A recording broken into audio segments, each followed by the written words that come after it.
right, great. So recording now, great. Okay, so basically what we do at Move the World Foundation is to, we have this kind of push for attaining the SDGs or the global goals and all that, and then we are seeking to try and make this more local, or trying to get these kids to so on the Get Global program, we actually have these kids who we try to make this program more local for them to understand, because to let them understand that they're part of a whole connected system, a whole global system, and they need, and each of us we have parts to play. Okay, so just like 6 months of change, everyone has a little part to play. We can't change everything ourselves, but we can make this few little additions to the total change. Okay, so make them understand what the SDGs are and teach them about what people are doing in other parts of the world and all that. So we focus on the first 6 SDGs, let them understand what they are and what they stand for and what you are seeking to achieve, and then what people are doing, so that they also get to come up with creative ideas on how to also make change. Okay, so that's what we do at Move the World. So I'm a support facilitator where we do, so every week we have sessions every week. So we're doing that before COVID came in. So every week we go into the school. So we take a school for 7 months, every class, that should like grade 6 for 7 months, through a 7 months program where we have 14 sections and sessions. Okay, so we take them through this SDGs and all that to get them to learn and also come up with creative projects to be able to contribute that quota to that global change. Yeah, so that's what we do at Move the World. And for Teaspoons of Change, I don't know if you'd like to tell me a little bit about, I think I've read a lot on Teaspoons, which is an interesting concept, but I would love to hear from your own stuff. Yeah, for sure. So, and for me, you're right, it is a concept. So Teaspoons of Change isn't a program or an organization or whatever. It is a concept. And it's, I suppose the essential thing for me is how do we try to connect our actions with their impacts? Okay. And that's the main thing. So Teaspoons of Change, yeah, it's about turning off light switches and using less plastic and checking in with your friends and being a good person and blah, blah, blah. But really it's about knowing that your actions have impacts and connecting to them. So when you turn off a light switch, you're not turning off a light switch because you're saving the world. You're turning off the light switch because you're connecting your behaviors, attitudes, habits and beliefs and these sorts of things into, I'm turning this off because I know that it's about saving electricity, which uses fossil fuels, you know, not exactly in that kind of way, but in the most simplest form is that I take action, I try to make good choices, good decisions and good actions that have good impact. Okay. And believe that fits into a collective context using the global goals. And so if I do that and other people do that, then big change is possible. So a really important thing for me again is that small actions multiplied by lots of people equals big change. Very good. That's interesting. So yeah, and that's sort of the essential elements of my theory of change around that. So yeah. Okay, that's great. So how does that fit? So in the concept and the context of being a global citizen, where you are thinking of the entirety of the human race together, where you're thinking about everyone, the whole globe, not just you or just localized. How does that fall into? How does what you do at Teaspoons of Change fall into the whole total global citizen concept? Yeah, so I don't put the burden of the world on individual shoulders. Definitely not soldiers. But so the thing for me is not to overwhelm people. So Teaspoons of Change is a very friendly, easy way to connect to knowing that we're one person of 7.5 billion people in the world without a moral bashing or a guilt trip or asking people to, you know, save the world. So I try and tread very lightly. I always call Teaspoons of Change as kind of like a welcome mat to global citizenship. So if you can work out which of your actions have positive impacts, then hopefully you'll celebrate them and do more of them more often. Okay. And so really the first question that I almost ask everyone is, are you a global citizen? And in order to answer that question, you have to have your own personal definition of what that means. So I'm very unprescriptive of saying this is a global citizen and you should do this, this, this, and this. It's more like, what does it look like to you? And it could be, well, I help carry the water for my family to go and wash the clothes by the river, or I blah, blah, blah, you know, so it's adding the context of those things of being a good person and then how that fits into a family and a community and a country, and then as a globe as well. So for me, global citizenship is really essential, but I never start with, okay, right, here's a global citizen, you should go and do that. The last thing I want is for people to all go and join UNICEF or the UN. I want people to do what they want to do, to be hairdressers or farmers or lawyers or, you know, musicians or sports, whatever it is. All of us can go and do that as long as we look at the world with 360 degrees. And that for me is much more important than like, okay, I need to be a good person and go and do this job and maybe hate it. But follow your passions and your interests and the things that you care about, but do it knowing that we live on one planet, a finite planet, and that we're one of 7 billion plus people in the world. Great. So yeah.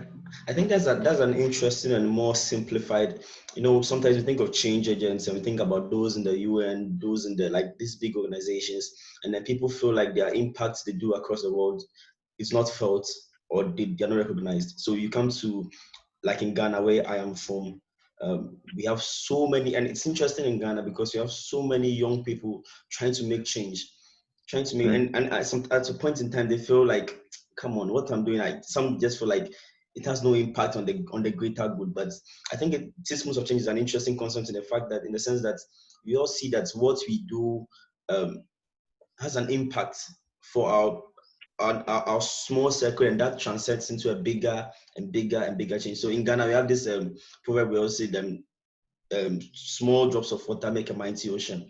So that small droplets of change, that teaspoons of change, all come into a bigger change for all of us. Yeah. Yes, you might not see the change you are causing in the bigger picture, but that small change actually leads to something. So I just wanted to know, so what brought about this idea of teaspoons of change, which is an interesting one, because I'd love to know what brought about this concept of making this whole change thing more easier and simpler for people to understand and to accept that what they're doing is actually a good thing.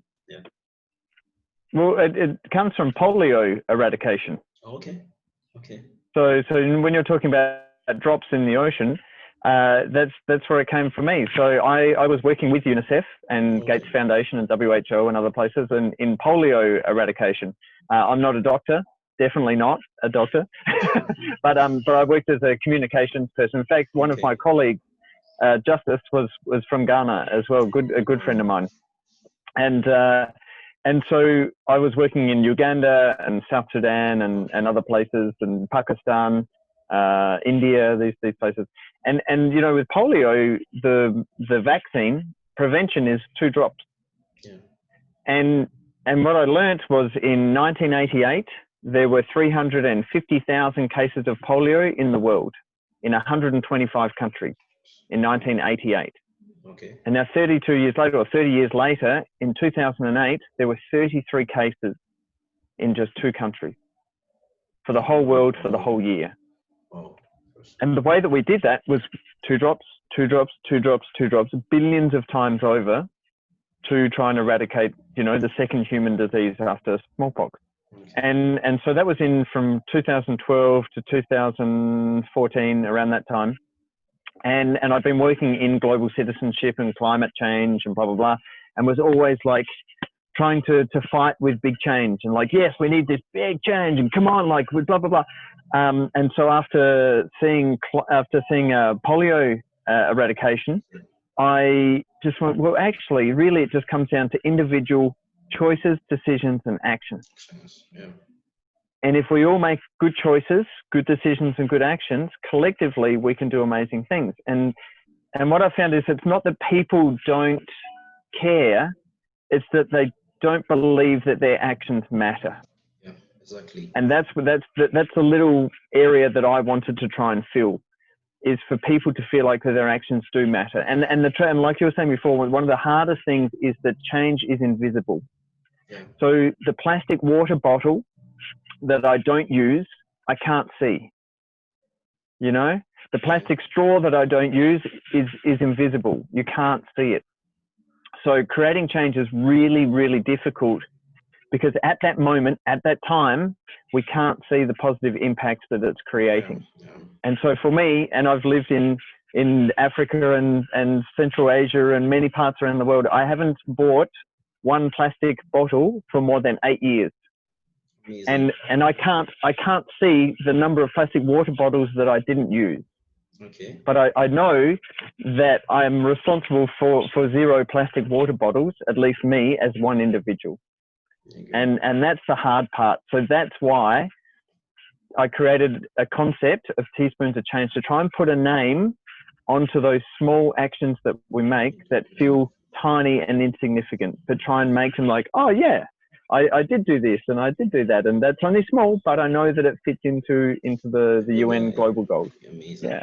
So I think this is amazing, because when we look at the concept of the SDGs, trying to leave no one behind, we need to get people to understand that each one of us, the 7.7.5 billion people in the world, we all matter in the change. We are not just interventions or beneficiaries of an intervention and all that. We can all come together, and then at least, even in your small parts, maybe it's not, you need to do just something, sacrifice something, do something, change an attitude, make good choices, make good decisions, and all this fits together to make each one of us a better people, or make each one of us. So just as you're saying with the plastic bottles, if I also decide that I'll stop using plastic bottles, I'll change the kind of materials I use for drinking or whatever. I think if everyone, the 7.5 billion people, feel that, fine, I need to, when I look at this imaginary heap of bottles I use in a year, if I should decide to clear that from my space, it brings that kind of collective change and all that. And I think there's something that we need to push as a people, even as we push as change makers and change agents, that we are all change agents. We don't have specific people who are in the field of development and saying this, people have, I don't know if you get my point. So that's what, and I think it's an interesting concept. I think we all need to make teaspoons of change, everyone. And I think it's amazing. It's amazing. So I don't know, what do you think with Move the World and what you are doing, trying to get the kids to understand and all that? How do you see teaspoons of change and Move the World kind of getting this idea of teaspoons of change to these kids? Because I feel like when you're a child, you have that kind of creative mindset. You have enough space in your mind to navigate and make interesting decisions. And how do you see Move the World and teaspoons of change kind of working together and all that? So yeah, and I'm a teacher by trade. So I've been an educator for over 20 years and doing a lot of stuff and love working with young people. And so I think what I found in my personal sort of experience is never telling people what to do. Like, you should do this and you have to enjoy this because this is amazing. Like, if that's my passion, that's fine. So what I try to do is make it fun and engaging and accessible. And the people that I'm trying to reach aren't the ones who already care. You know, they already care and they're motivated and they're involved and they're wonderful. And I work with them a lot all the time. That's great. But really my target audience are the people who don't know or don't care. Amazing. And so that's why I try and use Teaspoons of Change as a contextualization tool to say, hey, when you do this, that actually has a positive impact. When you use less hot water, or you have a shorter shower, or you know, check in with your friends and make sure that they're doing okay, or when you're helping out the older people in your community, you know, it's just adding context to these small things. And this is, you know, in many parts, I've been in Liberia, I haven't been to Ghana, but in West Africa and lots of places I go, there are already so many people doing good things that we don't have to look at Malala and Greta and these other people from other places. In every community in the world, but especially in many communities that I've lived in Africa, there are so many good people. Like, it's a person that is very community minded. They're the true global citizens. They don't travel around the world or speak 5 languages or blah, blah. Maybe they do, maybe they don't. but they care about other people and themselves and the environment. And the other thing for me, especially, and I do a lot of work in China as well, is like, look at your grandparents and the way that they live. It's a very self-sufficient and a very sustainable model. And if we start to learn from those practices, plus at the same time we can teach our older generations of why these things are important. So yeah, I always look for opportunities to really celebrate the things that we already are doing and starting at that point. And then once we start at that point, then to think of fun and interesting ways to keep them engaged. So like I said before, the first question I ask people is, are you a global citizen? And then they can think through that question for a long time. But then my second question is, what does it mean to be an active and effective global citizen? And then that's infinite. You know, not using plastic straws is a great place to start, but it's a terrible place to stop. You know, if we're using a plastic straw and it goes into a plastic cup, well, we should maybe look at plastic. So we're just getting ourselves on a spectrum to become more active and effective as we go along, but making sure that we are doing some of these small things when we can, as often as possible, and, you know, and enjoying it along the way. That for me is kind of trying to facilitate that process. And what I love about Move the World is it is engaging, it is fun, it's a growth mindset and all these sorts of things. So I basically try and trick people into doing good things without them knowing it. That's interesting. Great. So thank you very much. I'd just like to know, just on the side, which of the SDGs resonates with you so much? Like the SDGs, the 17 goals, which of them resonates with you so much? I'd love to know. Cool. I have my favorite. I also have my least favorite. Okay. So my favorite is global goal number 12, responsible consumption and production. Yes. Because I think if we shift our idea of being, you know, quantity of life, if we shift that to quality of life and we have less stuff, I think we're going to be happier and healthier and better for the planet. And so for me, that's a really important one. And I'm speaking to you, I have a self-sufficient tiny house off the grid. I've got some solar panels and rainwater, like many of the houses in Africa and places that I've lived. Amazing. And so this is when I'm at my happiest. You know, I don't want a big house. I don't want lots of stuff. I'm happiest when I can have a chat and have some Wi-Fi, connect with people, go for a walk and stuff like that. Amazing. And then my least favorite is decent work in economic growth. I'm not a fan of economic growth. I think it creates inequality and I think it creates a lot of planetary problems in the wrong way. There are examples of restorative, regenerative economies, which are okay. But you know, instead of me saying, oh, that's terrible and throwing rocks at it, we need to then just redefine, well, what does that look like? And that's like, well, finding waste products. And there was a wonderful app made by some young people in Ghana, and I forget the name of it. And it was in the World's Largest Lesson that I helped write a few times. And it was like an app on your phone where you could pinpoint garbage and people could come and collect that garbage and recycle most of it and then get money for putting it in the right place. Interesting. Yeah. Interesting. So yeah. So anyway, one other little thing is to find good people doing good things. And so every young person can find someone good who's doing good things that they aspire towards, learn from them, ask them questions, you know, and keep trying to that pursuit of like, oh yeah, today I'm going to wake up and see if I can make the world a better place, at least in a tiny little way. Amazing. So I think that'll be. It's been an interesting conversation, and it's making me rethink the whole idea of the being a global citizen. When you think of, and I think it's interesting because we are all global citizens. If once you are ready to make choices, decisions, attitudes, change your attitudes, that would affect everyone, or even affect those in just your small circle, maybe your household or whatever.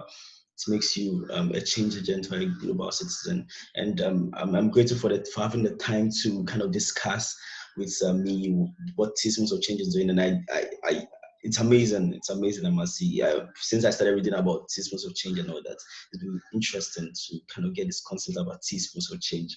And I'd like to thank you very much for affording me the time to kind of speak to you. So